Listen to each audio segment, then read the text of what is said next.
Godspeed and party on. And talk to us about your O2 trainer. We know you're putting that out here, so tell us a little bit about that. You know what? I came up with this idea when I was like 15 years old, believe it or not. I used to be an asthma patient, a really bad one. I would have asthma attacks from like 2 weeks. From those 2 weeks, I would be like a week in bed, 5 days, 7 days in bed, not be able to breathe, not be able to eat because I couldn't breathe. You know, it's really. But then after, when I was recovering and I did my track and field, my running would really go really well. And you know, I go like, wow, why is this? You know, it's like, and I go, oh, wait a minute. It's because your lung is infected, your lung pipe, so your lungs need to work harder to pull that air in. And then when the infection is gone, of course, then it's easier to get that air in. I go, man, why don't nobody comes up with a thing that controls the air intake? And that's like a long time ago. Now, a couple of years ago, all my buddies noticed that because I've been talking about this one, everybody knows me that I wanted to make that thing one time. And then Vanderlei Silva was on TV with snorkel training. And I think I had 5, 6 phone calls that night from all different guys. And they said, man, that thing that you're always talking about, you got to start doing it. So I got a patent lawyer and they started throwing it out there. And there was no patent. I could not believe it because the simplicity is awesome. And so, yeah, it's nice. We got saved. Even the worldwide patent I have now. And it's like I said, it's a very simple thing. It controls the air intake. So imagine it comes with a whole bunch of screens, as you can see, with all different size holes in it. Now let's say that today you're 8 weeks out before a fight, and or any athlete, of course, and every singer and every person that uses their lungs, playing the flute, playing the trumpet, whatever. But let's say you're an athlete and you're 8 weeks out before an event. Now, all your power workouts, the hard conditioning workouts, from now on, you're going to do it with the O2 trainer. Put it in, put a nose clip on. It comes with it also. Boop, haha, provided nose clip, you know, and do your workout with that with the O2 trainer. Now, use screen number 1. Let's say simplicity. Screen number 1 is a whole 14 millimeter. Now, next week you're going to do the same power training workouts and the conditioning workouts with screen number 2, which has a hole of 13. And slowly but surely you get it right away, right? You work your way up, you know, the hole gets smaller and smaller, your body needs to work harder to pull the air in, your body gets used to performing with less oxygen, but not only that, you're making your lungs stronger and your diaphragm muscle to pull the air in. So the people say it's like high altitude training. I say, well, this is actually better than high altitude training, because high altitude training, you got the red blood cells. Now, they've been testing, there's a professor on the Texas University, he's blown away with this thing. And he actually wrote in a report that they're testing this right now, so I'm not going to throw the claim out yet, but I'm going to say what he said. He says, you're actually rebreathing carbon monoxide. And I told him, I said, I wanted to stay away from that, because like when you do with a snorkel, and you know, imagine you're going to run some hills. I don't think it's a smart idea to do with a snorkel, because you're going to pass out. I didn't want to have people passing out, because you're rebreathing your own air. It's really bad for you. But he says, no, you're doing it just enough, not enough to pass out. He says, because he tried everything with it, that couldn't happen. But you get the carbon monoxide. So what happens is, it triggers your red blood cells. So if he's right, and if these tests are going to come back, then it's like high altitude training, but better then, because you're training your lungs and your diaphragm muscle. And I was using it for like 3 weeks, and my wife in restaurants would say, Bas, keep it down, keep it down. I was like, my voice was way louder. And I go, my God, it's for singers, it's for everybody who's using a lung. It's, yeah, I'm very excited about it. I think it can do really good. I even have it comes with smaller screens. And those smaller screens with little tiny holes in there, you can train with it, but you can do breathing exercises with it. So you put it in there. I'll do it actually in the car. I know I don't suggest to do it in the car because you never know. There's these guys who are 600 pounds, eat hamburgers all day long, you know. No, this thing is not for you. This is for athletes, you know, people who actually do sports, you know, who don't want to get a heart attack by using one of those things. Hey, Gohkan Saki, you just mentioned him. He has been on the record as saying he's going to go to MMA, possibly. What do you think about that transition? I think it's going to be really good. He's been working on the ground for a long time. I know him very well. He's a good friend of mine. And of course, he's not going to make the transition if he doesn't think he can do it. And all these guys have been working on the ground. Alistair is there, come on, you know, so, and Musashi is there. So I think once a guy with talent like that, because sometimes it blows my mind that, like, for instance, a wrestler can't learn groundwork or can't learn striking. I always thought that an athlete in general should be able to pick everything up, like Herschel Walker.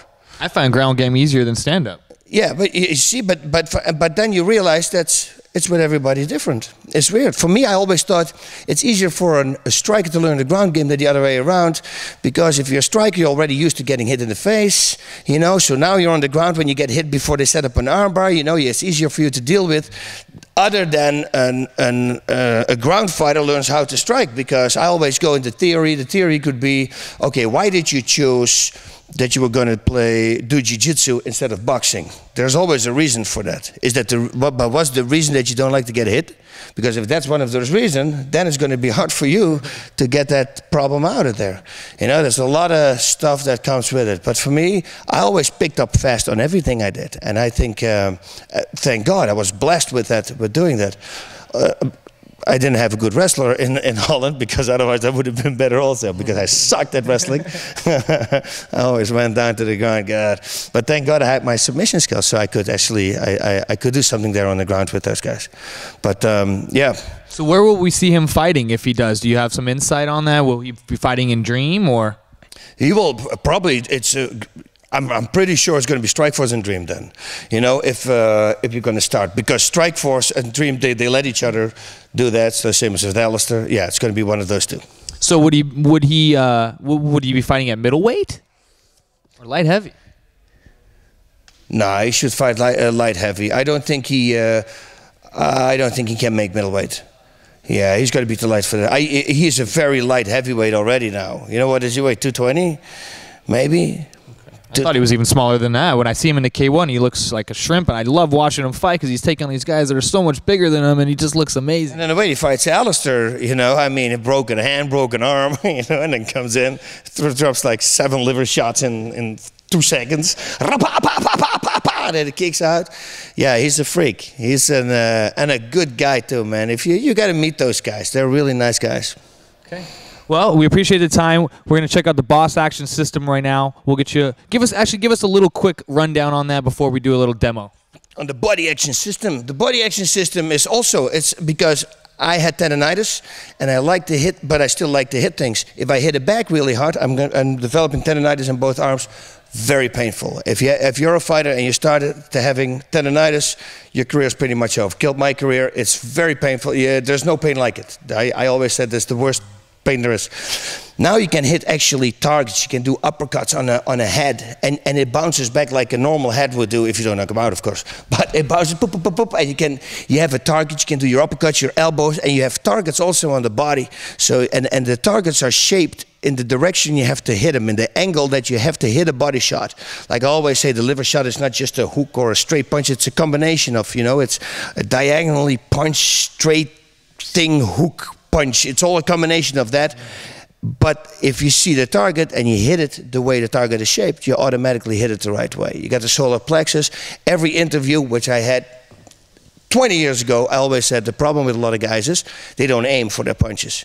And that's the great thing with the body action system. You have to aim all the time, you know. And it comes with the great workout that I have, the Bas Rutten MMA workout, which is my voice instructing you really fast, giving you really fast combinations, going from the spleen to the body shots. And I found a really good way to get in your head really fast.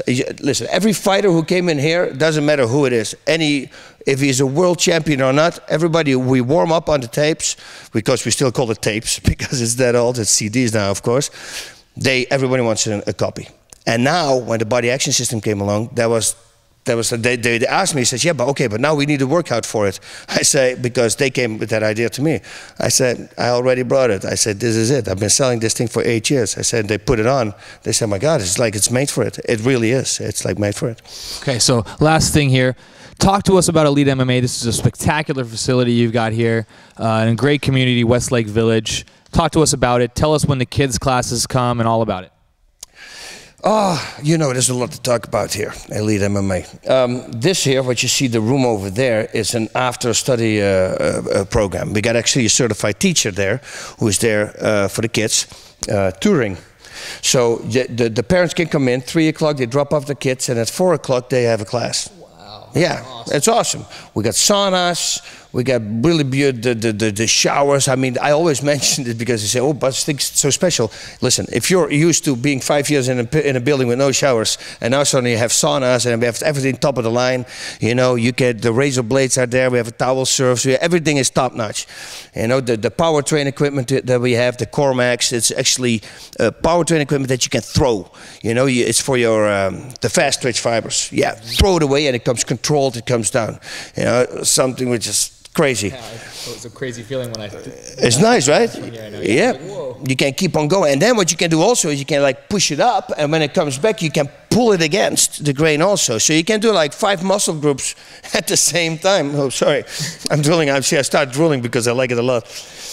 Exploding up, pushing it up, and then pull it down and push it down, and do the same thing again. I mean, it works your core, works everything. Plus the machine has it reads the amount of watts that you put out, and it reads your reaction. So there's no way you can cheat. You know, you write down that data, and then the next week, if your coach stands there, he says, "Man, coach, I can't do it." I said, "Well, actually, last week you weren't that good. You know, you got to bump it up a little bit."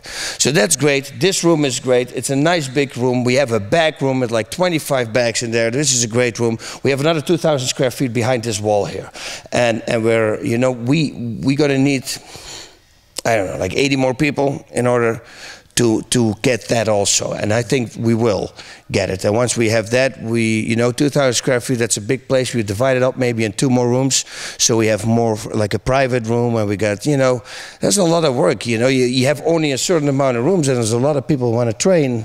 You know, you get full real fast, and during the day hours, oh, look at this. You know, there's nobody training here.